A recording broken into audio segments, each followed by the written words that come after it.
HOA Karen's story spiraled into something no one in the neighborhood expected. What began as strict rule enforcement turned into a fraud investigation that shocked everyone involved.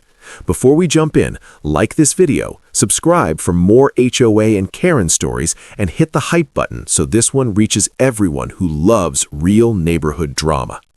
Our neighborhood was built around predictability. Same model homes, trimmed hedges, quiet evenings, and an HOA that usually stayed in the background. Rules existed, but they were enforced through routine emails and occasional notices. Most people followed them without much thought. That normal rhythm made it easy for something abnormal to slip through unnoticed. Karen moved in with confidence. She introduced herself as someone familiar with HOA operations and spoke like she knew the bylaws by heart. She carried printed documents, referenced rule numbers, and acted as if enforcement was her responsibility.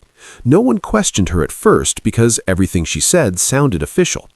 It started with minor issues: trash bins placed slightly wrong, lawn edges that needed trimming, cars parked a little too close to driveways.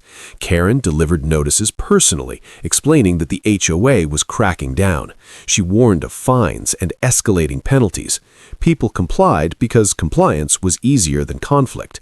The problem was that the rules she enforced were not real. Over time, her demands became more specific and more aggressive. She cited new restrictions no one had heard of. She claimed updated bylaws that never appeared on the HOA website.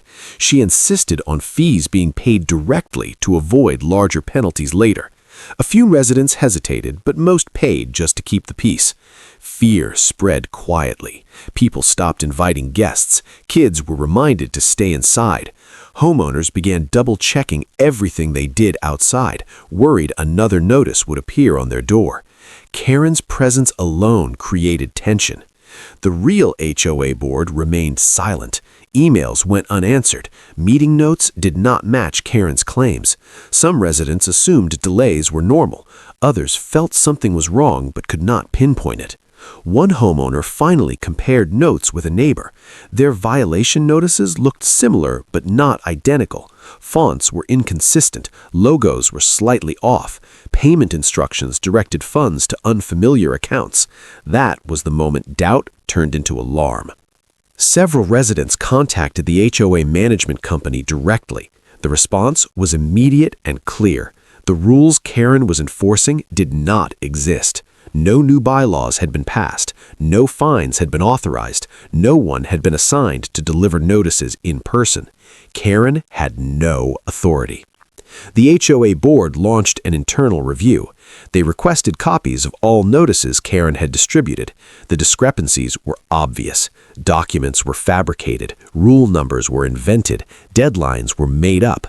The scope of deception grew with every page. Authorities were contacted. Investigators treated the situation seriously. This was not a misunderstanding or over-enthusiastic volunteer work. This was impersonation and fraud. Officers interviewed residents who had paid fees. They collected bank records. They reviewed camera footage showing Karen delivering notices and collecting envelopes. The evidence told a consistent story. Karen had created fake HOA rules to control the neighborhood and extract money. She relied on fear, routine, and the assumption that no one would challenge HOA authority. For months, it worked. When officers approached her home, they already knew what they would find. Inside were printed templates, forged letterheads, and records of payments labeled as HOA fines.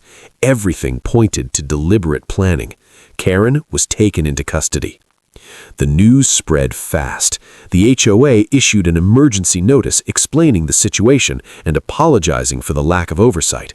Residents were assured that refunds would be issued and new verification systems would be put in place. Shock rippled through the community.